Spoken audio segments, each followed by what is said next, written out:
My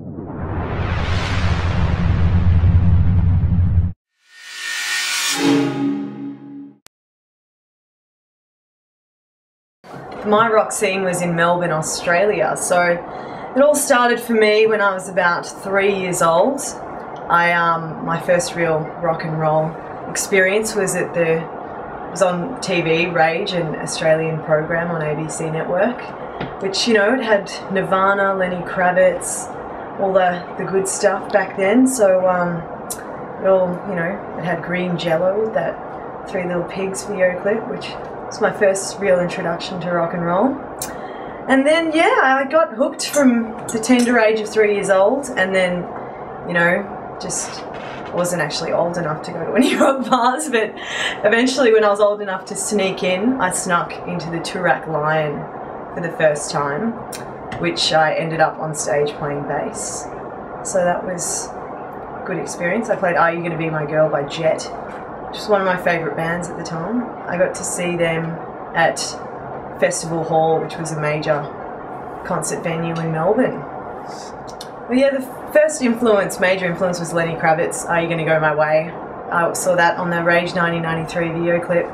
He was playing the white flying V and just rocking out, and everyone's swinging their hair and having a good time. So yeah, that really rocked my world and changed my life.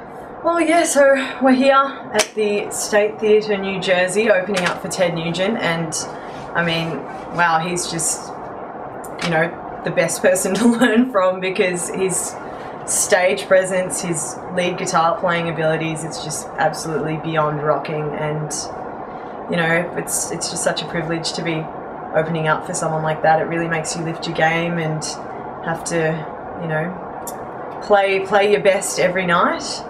And yeah, so I guess after, you know, years of listening to Australian rock and 90s rock and stuff like that, you have to go back in time and listen to who inspired them. So, you know, it's got 80s rock like Guns N' Roses, Motley Crue, and then you go back to the 70s like Kiss, AC/DC, all that stuff, and then 60s, and then Beatles, and oh, I'm knocking things over. And then, yeah, now I've actually gone back to the 30s and 40s, so I'm listening to Bessie Smith, Robert Johnson, all of the really old school greats. Well, favourite guitar players, top three are definitely Jimi Hendrix, Jimmy Page and Slash. And then, you know, Eric Clapton, Stevie Ray Vaughan. Definitely prefer the blues-based lead guitar style, but another song that was on that Rage 1993 tape was November Rain by Guns N' Roses.